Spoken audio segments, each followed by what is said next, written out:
Hi, welcome to Bob Ross, The Art of Chill review. Today, we're going to be reviewing all the little happy things in this game in the style of Bob Ross.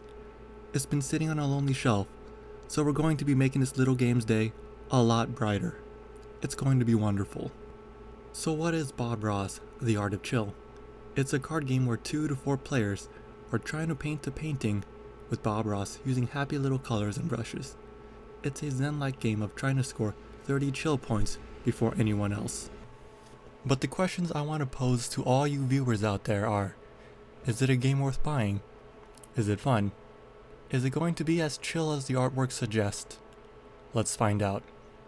And remember, there are no mistakes in this review, only happy little accidents.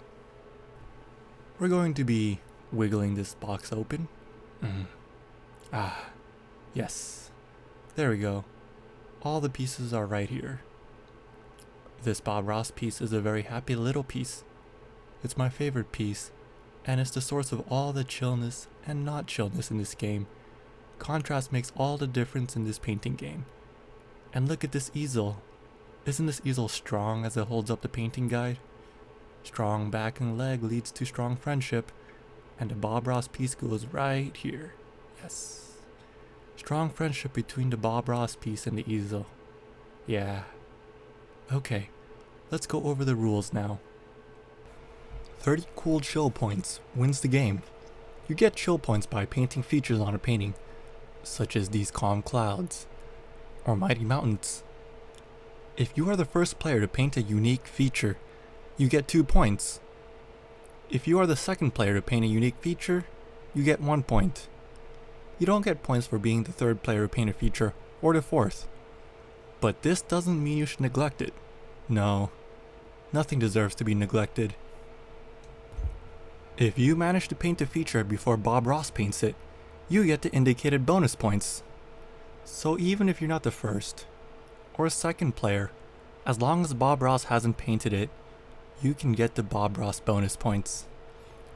In addition, earning a Technique Mastery card gives 2 chill points immediately. On top of that, Technique Mastery cards also earn bonus points whenever they are used. So for example, if you have the Titanium White Mastery card, whenever you paint something with Titanium White, you'll get an extra chill point. These are going to be the primary ways of getting chill points throughout the game. A turn order goes a little something like this. You roll a happy little die with friendly symbols on it. The Bob Ross symbol means you flip over a chill card, do whatever it says, and usually move the Bob Ross piece through the painting. Look at him go. This symbolizes its progression in the painting. If the Bob Ross piece covers a feature slot, then players painting that specific feature will not earn the Bob Ross points. The hand symbol means you get a bonus action. Lucky you. The card symbol means you get to draw a free art supply card from the art supply deck. And a palette symbol means you could add 1 paint card from your hand to a side of your palette without taking up an action. After rolling the die, you get 3 action points that you can spend. The actions you can take are: add paint to one side of your palette, clean one side of your palette and remove all the colors on that side, because sometimes you need a fresh start. Or you can draw an art supply card from the ones available or from the top of the deck. It's up to you. Refreshing the available art supply choice is also another option. You can also learn to master a technique by discarding 2 cards of the same type as the technique you're trying to master. So, for example, if I want to master Titanium White, I need to discard 2 Titanium White cards. You can get a brand new perspective by letting things go. Finally, you can spend an appropriate brush card to paint a feature. You can repeat spending on these actions or take them in any order you want. It's up to your creativity. Don't feel limited by what you can do. Do note that the rainbow card is an expensive color and requires 2 actions to pick up when it's in the art supply card choices. It's a bright card that wants to show you happiness, but it wants you to believe in it to show you that happiness. But if you draw from the top of the deck, it only requires one action. Sometimes you get pleasant little surprises by taking big risks, and this rainbow card only wants to flabbergast you. Now, to paint a feature, we have to discuss about the color, palette, and brushes. Your palette has two sides, left and right. Each side can only hold up to 3 colors. To paint a feature, you need to have all the appropriate colors on your palette, but the selected color must not be mixed with any other colors not. For example, let's say you want to paint this happy little cabin. It uses brown and white, but if your brown and white is mixed with orange, then you can't paint a happy little cabin. After all, if you mix in orange, that cabin's going to be on fire, and we're not trying to do that. We're trying to make happy cabins. Here are some acceptable mixes.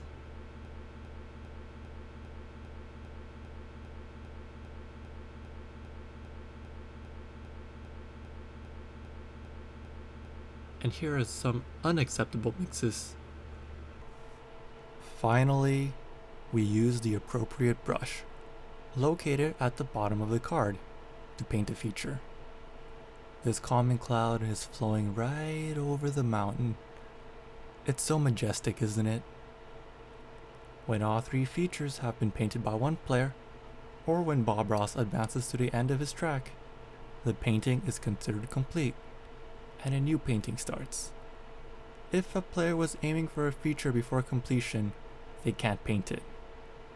But it's okay, because a fresh canvas is freedom for your creativity. So what do I think about this game?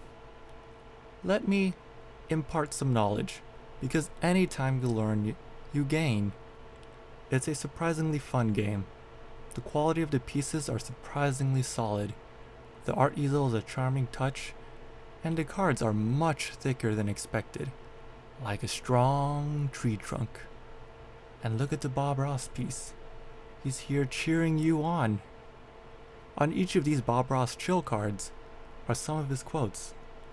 It's in almost everyone's compulsive nature to read them aloud and become zen-like. It's a very compact game that could be played on a small table. Though, to be fair, players will have to crowd towards one side because of the easel visibility and the manual isn't perfectly clear with some rules. Regardless, I was genuinely shocked at all this. Pleasant little surprises. Off the top of my head, the players who would definitely enjoy this game are Bob Ross fans. This game did an astounding job capturing the theme of painting and the allure of Bob's painting. It really does feel like you're trying to mix all the right paints and use all the right brushes and paint alongside Bob Ross. Other people who would enjoy this game are people seeking a semi-complex but very easy to learn game. It's about the same level of Settlers of Catan or Ticket to Ride difficulty, with a bit of card luck thrown in. And those seeking a family-friendly game? Look no further. Painting with Bob Ross is a strong contender for your family-friendly board game nights. Those who would dislike this game are those expecting a super hyper complex game, and those who expect an actual painting at the end. As of right now, the price is about $12 to $15 US. If you ask me, that's an amazing price for what you get. You'll get great replay value from this game, and it's solid for the price. If you can find it on sale, I'd say it's a great bargain. Despite all the positive things about this game, there is an inherent imbalance. Mastery cards are overbearingly powerful, and getting them is almost a prerequisite to win the game. If you don't have any, you're not going to be a happy camper. And there aren't many mastery cards in the game either. Sometimes the games do feel a bit long, and other times really short. It really depends on how fast Bob Ross feels like painting. In other words, how fast the Bob Ross symbol gets rolled. If time crunch is a factor, then I highly recommend cutting the points needed to win the game from 30 to 20, or maybe even 15. this also lowers the impact of mastery cards in the mid and late game. And this game has so much more potential. It could really use an expansion on some of the mechanics or cards to turn it from a good game to an outstanding game. But as of right now, this game is alone with no friends. It really needs a friend to truly shine. But even without any friends, it's still going to be there for you.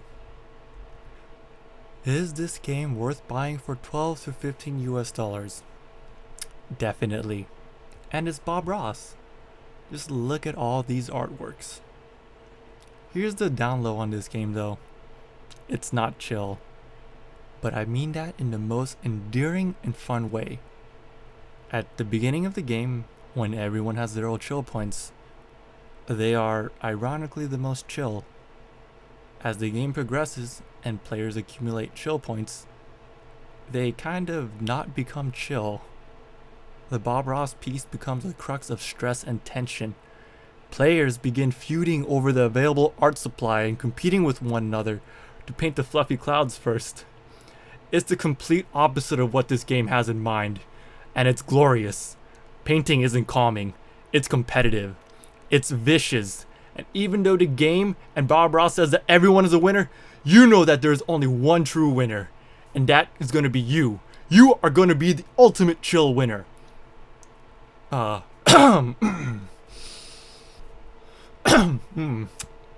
about that. Got too worked up into the game there. It's a very chill game, trust me. If you enjoyed this review, leave a like, comment below, subscribe for more awesome content. Purchasing from the links in the description really helps out. And remember to just chill out. Sometimes we get too competitive for our own good. Remember, there's an artist hidden at the bottom of every single one of us.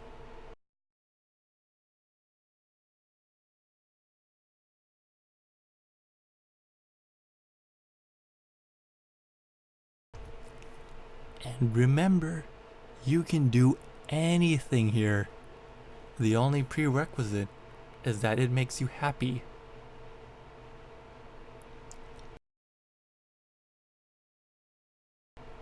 This does not put a smile on my face.